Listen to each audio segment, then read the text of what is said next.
Hi everyone, welcome to Unacademy WBPSC। আজ আমরা আলোচনা করব 24 এপ্রিল 2021 কারেন্ট অ্যাফেয়ার্স হাইলাইটস নিয়ে। ইচ অ্যান্ড এভরিডে আমরা কানেক্টেড থাকছি, তোমরা রেগুলারিটি মেনটেন করতে পারো নিজেদের বেটার পারফরমেন্সের জন্য। আমরা চেষ্টা করছি তোমাদের কাছে পৌঁছে দেওয়ার ইম্পর্টেন্ট কোর্স, যার মাধ্যমে তোমরা প্রত্যেকটি সাবজেক্টের প্রিপারেশন একই প্ল্যাটফর্মে একই সাথে করে ফেলতে পারবে। তোমাদের যদি মনে হয় সাবস্ক্রিপশনটি প্রয়োজনীয়, অবশ্যই আমাদের সাথে যুক্ত থাকো। অঙ্কিতা লাইভ কোডটি তোমরা ব্যবহার করতে পারো 10% ডিসকাউন্টের জন্য এবং আমাদের সাথে যুক্ত থেকে নিজেরা প্রিপেয়ার করতে পারো। আমি ক্লাসে তোমাদেরকে হিস্ট্রি, ইকোনমিক্স এবং কারেন্ট অ্যাফেয়ার্স পড়িয়ে থাকি এবং এখানে আলাদা আলাদা এডুকেটররা তোমাদের কাছে পৌঁছে যাচ্ছেন, নিজেদের বেস্ট পারফরমেন্স এখানে প্রোভাইড করছেন। তাই যদি মনে হয় তোমরা আমাদের সাথে কানেক্টেড থাকতে চাও, হাই ভ্যালু কন্টেন্টের মাধ্যমে নিজেদের প্রিপারেশনকে সুন্দরভাবে এগিয়ে নিয়ে যেতে চাও, তাহলে অবশ্যই আমাদের সাথে ক্লাসে তোমরা যুক্ত থাকতে পারো। এখানে ক্লাসের ডিফারেন্ট ডিউরেশন তোমাদেরকে প্রোভাইড করা রয়েছে। এই আলাদা আলাদা ডিউরেশনের মাধ্যমে তোমরা চাইলে নিজেদেরকে সুন্দরভাবে প্রিপেয়ার করতে পারবে এবং এই প্রিপারেশনের জন্য তোমাদেরকে একটি মাত্র সাবস্ক্রিপশনের দ্বারাই তোমরা নিজেদের সাথে নিজেদের বেস্ট প্ল্যানটা বেছে নিতে পারো। তো সুস্থ থাকো, ভালো থাকো এবং পড়তে থাকো। আমাদের আজকের প্রথম নিউজ, সেন্ট্রি অলট করেছে 5 কেজি গ্রেইন ফ্রি টু পোর। তো ইউনিয়ন গভর্নমেন্ট ফ্রাইডেতে অ্যানাউন্স করেছে 5 কেজি ফুড গ্রেইন। এখানে 80 কোটি বেনিফিশিয়ারিকে আন্ডার দি প্রধানমন্ত্রী গরিব কল্যাণ অন্ন যোজনার আন্ডারে এখানে আবারও এই অ্যানাউন্সমেন্টটা আমরা দেখতে পাচ্ছি। তো প্রধানমন্ত্রী গরিব কল্যাণ অন্ন যোজনার আন্ডারে এই যে লঞ্চটা, এটা আগেও ছিল কোভিড-19 একদম মার্চ মাসে আগের বার যখন লকডাউন হলো তখনই এই অ্যানাউন্সমেন্টটা করা হয়েছিল, আমরা দেখেছিলাম। বাট বর্তমানে যেই সমস্ত স্টেটে হাই কেস বার্ডেন আসছে, নরেন্দ্র মোদীজি জানিয়েছেন সেখানে নতুন রকমভাবে এখানে আউটলে এখানে প্রোভাইড করা হবে 26,000 কোটি টাকার এখানে গ্রেন এখানে দেখতে পারা যাচ্ছে। 26,000 কোটি টাকার একটি প্রজেক্ট আউটলে করা হয়েছে এবং এখানে বেশ কিছু ইম্পর্টেন্ট ওয়ান লাইনার ফরম্যাটে আমরা একটু ডেটা দেখে নিই। এই যে প্রোগ্রামটি এটি লঞ্চ করা হয়েছে ministry of consumer affairs, food and public ডিস্ট্রিবিউশনের দ্বারা এবং এটি আমি যেমন বললাম মার্চ মাসের 26 তারিখ 2020-তে এটি লঞ্চ করা হয়েছিল। ইনিশিয়ালি 3 মাসের জন্য এই প্রোগ্রামটি লঞ্চ করা ছিল, বাট আফটার দ্যাট দেশের অবস্থা খারাপ দেখে এটা নভেম্বর 2020 পর্যন্ত এক্সটেন্ড করা হয়। 2/3 অফ দি কান্ট্রির পপুলেশন এখানে কাভারেজ পাচ্ছে, যেখানে 5 কেজি রাইস অথবা উইট ইচ মান্থে দেওয়া হবে এবং এখানে খেয়াল করা হবে অ্যাডিকুয়েট অ্যাভেলেবিলিটি যেন প্রোটিনের প্রোভাইড করা হয়। 1 কেজি পার ফ্যামিলি করে এখানে আমরা দেখতে পারা গেছে যে অনেক জায়গায় পালসেসও প্রোভাইড করা হয়েছে। সো এই জায়গাটি ইম্পর্টেন্ট এবং সাথে ইম্পর্টেন্ট রয়েছে ন্যাশনাল ফুড সিকিউরিটি অ্যাক্ট 2013, এই ডেটটি মাথায় রাখা। তোমাদেরকে আমি কন্টিনিউয়াসলি মেনটেন করে বলে চলেছি রেগুলারিটি মেনটেন করো এবং আমি যে প্রশ্নটি করছি সেটি আমাদের সাথে যুক্ত থেকে রেসপন্স করার চেষ্টা করো। কালকে মাত্র 8-9 জন তোমরা কমেন্ট করেছো, আমি সবারই নাম দেখেছি। প্লিজ একটু রেগুলারিটি মেনটেন করে কমেন্ট করো যে কোশ্চেনটা করছি, যাতে তোমাদের প্রিপারেশনটি আমরা বুঝতে পারি। Man arrested for illegally storing 48 oxygen cylinder at home এবং 4 জনকে এখানে আলাদা আলাদা 4 জনকে দেখা গেছে সেপারেট কেসে যারা ব্ল্যাক মার্কেটিং করছিল রেমডেসিভির ইনজেকশনের। তো মানে এই জিনিসটা দেওয়ার এটাই একমাত্র কারণ যে মানুষের মধ্যে ন্যূনতম নৈতিকতা হারিয়ে যাচ্ছে। তারা এই অসময়ের মধ্যেও ব্যবসাটাকে প্রয়োজনীয়তা বোধ করছে, যেই সিলিন্ডারের জন্য কত মানুষ মরে যাচ্ছে, সেক্ষেত্রে এদের সেটার ফিলিংস নেই। সো এই ঘটনা কিন্তু যেমন আমরা রোজ পেপারে দেখতে পাচ্ছি অক্সিজেনের অভাব, ঠিক তেমনই আমরা দেখতে পাচ্ছি ইলিগালি সেটাকে স্টোর করা হচ্ছে, ব্ল্যাক মার্কেটিং করা হচ্ছে, হোর্ডিং করা হচ্ছে, যেটা কিনা অন্যতমভাবে একটা আর্টিফিশিয়াল শর্টেজ তৈরি করে দিচ্ছে। তো এটা একদমই করা উচিত নয়, এটা কখনোই কাম্য নয় এইরকম একটি ইমার্জেন্সি কন্ডিশনে। নেক্সট এখানে সিজিআই ববদের টেনিওর এখানে এন্ড। তো ইনি ছিলেন 47তম আমরা এখানে চিফ জাস্টিস অফ ইন্ডিয়া এবং 48তম চিফ জাস্টিস অফ ইন্ডিয়াটাকে ইন্ডিয়াকে আমরা কাকে দেখতে পাচ্ছি 48। নেক্সট এখানে Russia starts pulling back troops from Ukraine border. তো রাশিয়া এবং ইউক্রেনের যে যুদ্ধ 2014, সেখান থেকে রাশিয়া এখানে পুল ব্যাক করতে চলেছে ইউক্রেন বর্ডার থেকে ট্রুপস। সো এটা একটা পজিটিভ একটা ব্যাপার, যাতে অশান্তি অ্যাটলিস্ট কম হয়। এবার সেটার গভীরতা কতটা হবে বা এখান থেকে আমরা আলটিমেটলি কি লাভ পাবো কি ক্ষতি হবে, ইন্ডিয়ার সাথে এর কনসার্ন কি, এই টাইপের তথ্যগুলো জানার জন্য আমাদের সাথে ক্লাসে যুক্ত হয়ে যাও। এখানে একটা জিনিস হাইলাইট করার মতো, Japan two host joint drill with US and France. এবং এই এখানে এটি আমরা দেখতে পাচ্ছি জয়েন্ট মিলিটারি এক্সারসাইজ হবে ইউএস, ফ্রান্স এবং জাপানে মে মাসের 11 থেকে 17 তারিখ পর্যন্ত এটি রান করানো হবে। এবং মে মাসে তাহলে এই ডেটাটা আবার পাবো, তাহলে এখন থেকে দেখে রাখো জাপান, ইউএস, ফ্রান্স এটি। ওকে, নেক্সট আমরা আজকের ইম্পর্টেন্ট ডে একটু যদি দেখে নেওয়ার চেষ্টা করি, তাহলে এখানে কি বলার চেষ্টা করা হচ্ছে দেখি। তো 24শে এপ্রিল আজ, তো ন্যাশনাল পঞ্চায়েতি রাজ ডে এটি অবজার্ভ করা হয় এপ্রিল মাসের 24 তারিখ এভরি ইয়ার ইন ইন্ডিয়া। এবং স্বামিত্বা, আমি বলেছিলাম মনে করে দেখো এপ্রিলের শুরুর দিকে, survey of villages and mapping with improvised technology in village area.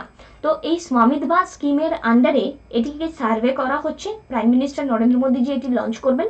এবং ন্যাশনাল পঞ্চায়েতি রাজ বা পঞ্চায়েতি রাজ দিবসটার উদ্দেশ্যই হচ্ছে গিয়ে আমাদের পঞ্চায়েত যে লিডাররা যারা ছিলেন তাদেরকে রেকগনাইজ করা, ব্যাপারটিকে অ্যাপ্রিসিয়েট করা। 1993-তে 73rd কনস্টিটিউশনাল অ্যামেন্ডমেন্টের দ্বারা অ্যাড করা হয় পার্ট 9, এবং যার টাইটেল আমরা দেখতে পাই the panchayats to the constitution. 11th schedule Panchayat Raj rural local গভর্নমেন্টকে নিয়ে কথা বলে। 12th শিডিউল মিউনিসিপ্যালিটি, যেটি আরবান লোকাল গভর্নমেন্টকে নিয়ে কথা বলে। আর মনমোহন সিং এখানে যিনি পিএম ছিলেন, তিনি ফার্স্ট পঞ্চায়েতি রাজ ডে ডিক্লেয়ার করেন 24শে এপ্রিল 2010। তার মানে দেখো এখানে ইম্পর্টেন্ট একটা হাইলাইটেড পয়েন্ট আমরা পাচ্ছি, 1993-তে 73rd কনস্টিটিউশনাল অ্যামেন্ডমেন্টের দ্বারা পার্ট 9 অ্যাড হলেও সেটার পঞ্চায়েতি রাজ ডে ডিক্লারেশনটা কিন্তু পরে হয় 24শে এপ্রিল 2010। সো আমাদেরকে এটি অবশ্যই মাথায় রাখতে হবে। সো আমাদের 24শে April national panchayati raj day, মারাত্মক ইম্পর্টেন্ট একটি ডেটা, মাথায় রেখো। এবং এখানে আরেকজনের নাম না বললেই নয়, father of local self government. তো লর্ড রিপন, এখানে আমরা father of local self government in India ওনাকে বলে থাকি। এবং ওনার ভাইসরয় উনি ছিলেন 80 থেকে 84 পর্যন্ত। উনি একজন লিবারেল পলিটিশিয়ান ছিলেন, তাই উনি ইন্টারনাল অ্যাডমিনিস্ট্রেশনে প্রচুর কিছু চেঞ্জ নিয়ে আসেন।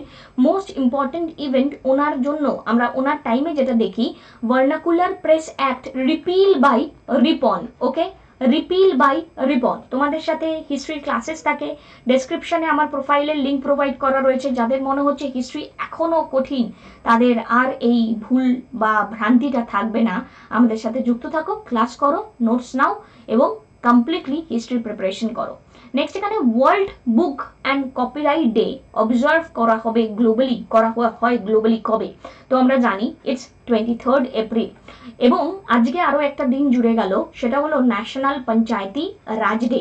আমরা একটু রিভিশন করে নিলে, এপ্রিল মাসের 18 তারিখ ওয়ার্ল্ড হেরিটেজ ডে, এপ্রিল মাসের 19 তারিখ ওয়ার্ল্ড লিভার ডে, এপ্রিলের 20 UN Chinese language day, April 21 civil service day, April 22 world earth day, April 23 world book day and April 24 national panchayati raj day. Next এখানে which country has top the 2021 global energy transition index. So global energy transition ইন্ডেক্সে এখানে top কে করেছে? তো হঠাৎ করে ধরো আমরা পড়ে ফেলি, আবার হঠাৎ করে এরকম টপের কোশ্চেনটাও দিয়ে দেয়। তো আনসার আমাদের সুইডেন। এবং আমি একটি তোমাদেরকে চার্ট প্রোভাইড করছি, আস্তে আস্তে এই টাইপের ডেটা তোমাদেরকে আরও বেশি রকম করে প্রোভাইড করতে থাকবো, যাতে তোমাদের কারেন্ট অ্যাফেয়ার্সের যে পেজটা সেটা অনেক বেশি স্ট্রং হয়। তো কালকেই পড়ছিলাম world press freedom index day 142, এটি publish by reporters without border. এটি টপ করা হয়েছে এই ইন্ডেক্সে নরওয়ের দ্বারা, ফিনল্যান্ড, ডেনমার্ক পরবর্তী স্থান নিয়েছে। ওয়ার্ল্ড হ্যাপিনেস রিপোর্টে rank 139। UN sustainable development solution network আমরা দেখতে পাই টপ হচ্ছে ফিনল্যান্ডে। ইকোনমিক ফ্রিডম ইন্ডেক্স 2021-এ এখানে 121 আমাদের র্যাঙ্ক, এটি পাবলিশ করা হয় দ্য হেরিটেজ ফাউন্ডেশনের দ্বারা, সিঙ্গাপুর টপ করেছে। গ্লোবাল এনার্জি ট্রানজিশন ইন্ডেক্সের র্যাঙ্ক 87 ওয়ার্ল্ড ইকোনমিক ফোরামের দ্বারা পাবলিশ করা হয়, সুইডেন এখানে টপ করেছে, এটি বললাম আমরা। আর হেনলে পাসপোর্ট ইন্ডেক্সে আমাদের rank 84, international air transport association এটি পাস করে এবং জাপান এখানে টপ র্যাঙ্ক করেছে। তো লোয়ের গুলো আমরা পরে একটা একটা করে পড়বো, দিন আসবে আবার ইন্ডেক্স আসবে, আবার রিভিশন করব, আস্তে আস্তে করতে থাকবো। তো আজকে গ্লোবাল এনার্জি ট্রানজিশন ইন্ডেক্সে সুইডেন টপ করেছে, মাথায় রাখলাম। Among the following which state government announced that 2022-এর মধ্যে প্রত্যেকটি বাড়িতে পৌঁছে যাবে জল, কে এই অ্যানাউন্সমেন্টটা করেছে? তো এই অ্যানাউন্সমেন্টটা করা হয়েছে পাঞ্জাব গভর্নমেন্টের দ্বারা। Start up India seed fund scheme launched by, তো start up India seed fund scheme এটি লঞ্চ করা হয়েছে কার দ্বারা? তো দেখো, আমরা যদি কারেন্ট অ্যাফেয়ার্স রোজ না পড়ি আমাদের মধ্যে একটা ভুল ভ্রান্তি থাকবে এবং মনে হবে যে এগ্রিকালচার অ্যান্ড রুরাল ডেভেলপমেন্টের ডিপার্টমেন্ট এটি লঞ্চ করেছে, বাট না, এটি লঞ্চ করা হয়েছে department of promotion of industry and internal ট্রেডের দ্বারা। এবং এটি start up India seed fund scheme লঞ্চের মাধ্যমে সিড ফান্ডিংটাকে সিকিওর করা হচ্ছে, ইন্সপায়ার করা হচ্ছে ইনোভেশন, এখানে ট্রান্সফরমেটিভ আইডিয়াকে সাপোর্ট করার কথা আমরা দেখতে পাচ্ছি, ইমপ্লিমেন্টেশন এখানে প্রোভাইড করার কথা প্রপার ম্যানারে আসছে এবং এর দ্বারা প্রায় 3600 স্টার্ট আপকে এখানে বেনিফিট করা হবে। এবং এর সাথে আরও একটা ইম্পর্টেন্ট পয়েন্ট আমি একটু হাইলাইট করে দেওয়ার মতন বলবো, পীয়ূষ গোয়েলজি লঞ্চ করেছেন ই স্যান্টা, একটি market place, electronic market place, যেটি অ্যাকোয়া ফার্মারদের জন্য। তো ডিরেক্টলি আমাদের কোশ্চেনে আসতে পারে অ্যাকোয়া ফার্মারদের জন্য কোন ইলেকট্রনিক মার্কেট প্লেস এখানে লঞ্চ করা হয়েছে, তার নাম ই স্যান্টা। নেক্সট এখানে which রভার generated oxygen on Mars for first time, তো আমরা কালকেই পড়েছিলাম নাসাতে এই এক্সপেরিমেন্টটা সফল হয়েছে এবং এখানে আমি এবার জানতে চাইছি রভারটার নাম কি। তো রভারটার নাম পারসিভিয়ারেন্স, ঠিক আছে। এবং এখানে আমরা মাথায় রাখবো ফার্স্ট রেড প্ল্যানেটে নাসার এই পারসিভিয়ারেন্স রভার সাকসেসফুলি জেনারেট করতে পেরেছে oxygen from the thin atmosphere of Mars for the first time ever. Next এখানে প্রশ্ন, ইন্ডিয়া অ্যানাউন্স করেছে পার্টনারশিপ কার সাথে climate and clean energy agenda 2030-কে মাথায় রেখে? তো কালকে আমি একটি ছবি দেখিয়েছিলাম, তো সেই ছবির মাধ্যমে মনে যদি থাকে উত্তরটা করতে পারবে এবং বলেছিলাম যে এরকম লিডিং গ্রুপ অফ পিপলরা যখন এরকম ইনিশিয়েটিভ নেয়, ছোট ছোট কান্ট্রিগুলো এখানে মনে সাহস পায় এই ইনিশিয়েটিভ নেওয়ার। তো অবশ্যই ইতিমধ্যেই আশা করি মনে পড়ে গেছে ইউএসএ, এবং ইউএসএর এই যে ফোকাসটা এটা আমরা কালকে হোপফুলি মনে আছে যে এইটাই ছিল, US aims to reduce emission by up to 52% 2030-এর মধ্যে। নেক্সট এখানে recently for gov innovation campaign এটি অ্যানাউন্স করা হয়েছে কোন অর্গানাইজেশনের দ্বারা? তো আমাদেরকে জানতে হবে ফর গভ ইনোভেশন এই ক্যাম্পেইনটা কি। তো প্রথম কথা আমাকে জানতে হবে ফসের ফুল ফর্মটা কি। Free and open source software innovation. Free and open source software innovation এটি একটি 4G ডেটা সাবস্ক্রাইবার যেহেতু আমাদের ইন্ডিয়াতে বেড়ে চলেছে, ডিজিটাল ওয়ার্ল্ডে আমরা ওপেন হচ্ছি, নিজেদের একটা নতুন রকমের একটা আপলিফমেন্ট দেখতে পাচ্ছি। তো ডিজিটাল ওয়ার্ল্ডে open source based mobile operating সিস্টেমের ক্ষেত্রে এখানে দেখা যাচ্ছে আমাদের যে কোডিংটা থাকে সেটা ওপেন সোর্স সফটওয়্যার বেস করে দেওয়া হবে, মানে FOSS এর full form free and open source software. এর মাধ্যমে রিসার্চ অ্যান্ড ডেভেলপমেন্টকে প্রমোট করা হবে এবং এই ইনিশিয়েটিভটি আমরা দেখতে পাচ্ছি ফসের যে ভবিষ্যৎ আছে, একটা বড় রকমের ভবিষ্যৎ আছে, সেটা ফার্স্ট টাইম বলা হয়েছিল 2015-তে। ইন্ডিয়ার লার্জেস্ট গভর্নমেন্ট প্রজেক্ট এগুলো, যেগুলো আধার বেস টেকনোলজি স্টার্ট আপ, তারা এখানে ফসের আন্ডারে নিজেরা গ্রো করছে এবং এখানে free and open source software থাকলে ডেভেলপমেন্টটা অনেকটা সুবিধা হবে। রিসেন্টলি এটি লঞ্চ করা হয়েছে মেইটির দ্বারা, ministry of electronics and information টেকনোলজির দ্বারা।